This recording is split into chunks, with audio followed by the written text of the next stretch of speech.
Well, it is Friday, August 30th. This is your daily financial news. I actually don't know when you're going to see this, probably sometime on Saturday, as we are in the middle of the ocean, heading back from Greenland to Iceland, and there's no internet. But I've already done my 2 pages of notes, so let's get into it. Today's big number is PCE. It is inflation. Inflation, again, we always talk about 4 numbers: headline, core, month on month, year on year. Here we go. Let's go with headline first. Headline came in at 0.2% as expected month on month, although it came in lower year on year. Folks, it came in at 2.5%. It was expected to come in at 2.6. That is good news if you are hoping for September rate cuts, folks. But the Fed talks core. Core is the most important metric. What did they say? Core came in at 0.2 month on month and 2.6 year on year, also below expectations. So with inflation trending lower, are September rate cuts on the horizon? I would believe the chances are higher and higher as we get more data points. We have 3 more data points. 3 more data points before the September meeting, and that is we will get a August jobs number next Friday. We will get CPI and PPI the following week, and then, of course, the Fed meeting. I will stand here and still call no rate cut, but let's be real, folks. The odds are ever increasing that the Fed wants to cut, even though I might remind you, remember our GDP print from earlier in the week? It came in at a revised 3%. So, again, I ask you, the economy, at least by the numbers, is humming at 3% growth, and the Fed is winning with inflation falling, and the weekly jobless claims number is not breaking higher. So I ask you, does the economy need rate cuts? Undoubtedly, certain sectors of the economy, think housing, think autos, think mid-sized businesses, plenty of the economy would love lower rates, but I mean, an honest question. If the Fed cuts and we get a second coming of inflation and they have to go higher, that is the worst case scenario. So my hope is in September they really look at the data and go, you know what? We want to be a little cautious. No cut in September. Let's go to November. But again, I am standing on an island all by myself. Let's talk about some other stuff going on. We got a bunch of earnings coming out. What does it say about the consumer? What does it say about the economy? How about Gap? Gap has had a rough year, although this past quarter they beat top line, beat bottom line, and hiked profit margins. So it looks like Gap's turnaround is starting to bear fruit. We talked about Dollar General yesterday and their, 20-25% drop. I am curious, is Dollar General's demise a sign that the consumers are in trouble, or is it just a sign that you can't buy anything for $1 anymore, or $1.25, or whatever they're putting out there? I really think it's maybe an inventory selection process, maybe more than anything else. Very interesting. We did get pending home sales yesterday, but I want to break it down for you because there's a story behind the numbers. First and foremost, you and me, we called this weeks ago, 6-8 weeks ago. We said we were going to break lower and we were going to break hard.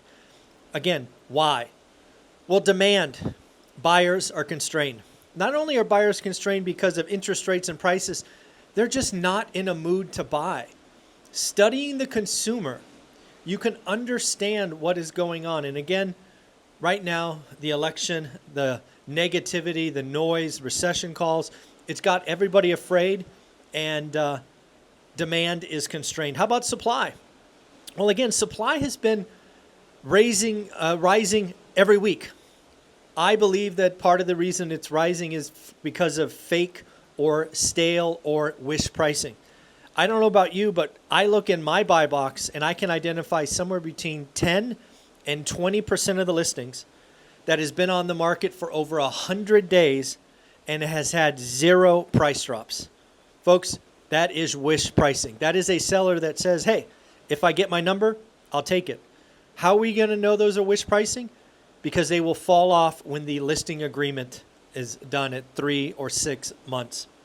So again, demand constrained. We've got a bunch of fake supply. And most importantly, limited motivated sellers. If you are selling today, death, divorce, job transfer, tired landlord, it's just not a large population. They are out there. So here's the message. We called it right. We called transactions falling right. But what does it mean? It means it's time to write disrespectful offers. It's time to follow up every 10 days. It's time, quite simply, to do the work. Please, folks, find your motivated seller. They're out there. They're hiding. It's your job to go find them.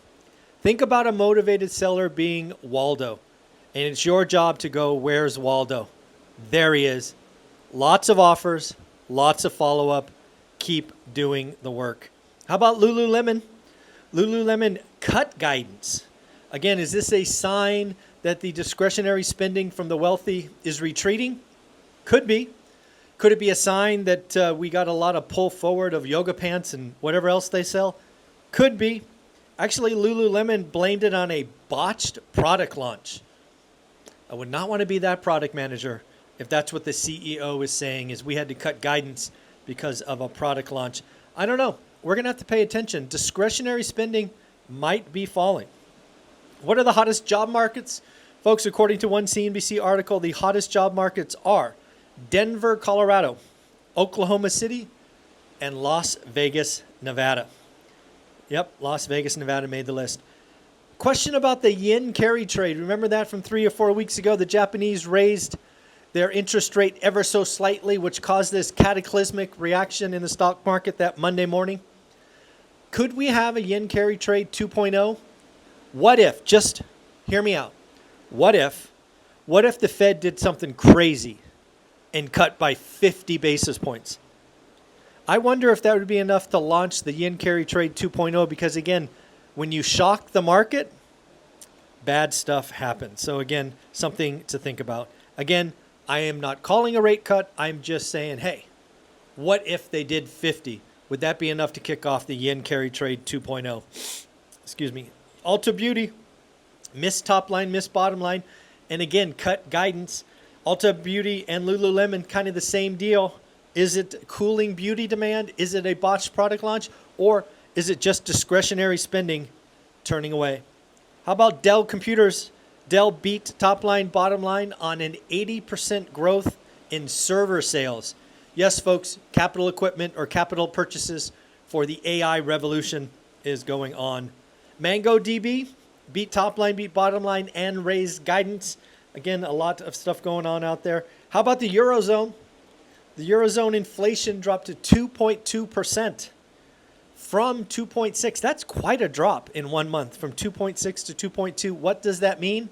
Well, I think it's really simple. More rate cuts in the Eurozone. One of the things that I thought was really funny, you know those lawyers who defeated NAR and caused all this change in the real estate market? Well, it turns out they are going to launch a flat fee service. Yes, folks, you can go to them for a flat fee service. $49 to tour a home. $199 to review and write up offers, or get their full service package for $1,800. Folks, a lot of stuff going on out there. Again, I don't know when you will see this, but it's important for me to keep doing the daily financial news. Share what it's actually not that cold today. It's not that cold really, but it's the waves are moving a little bit. So, all right, folks, take care of yourself. We'll be back in Vegas soon. I hope you have a wonderful day. Later.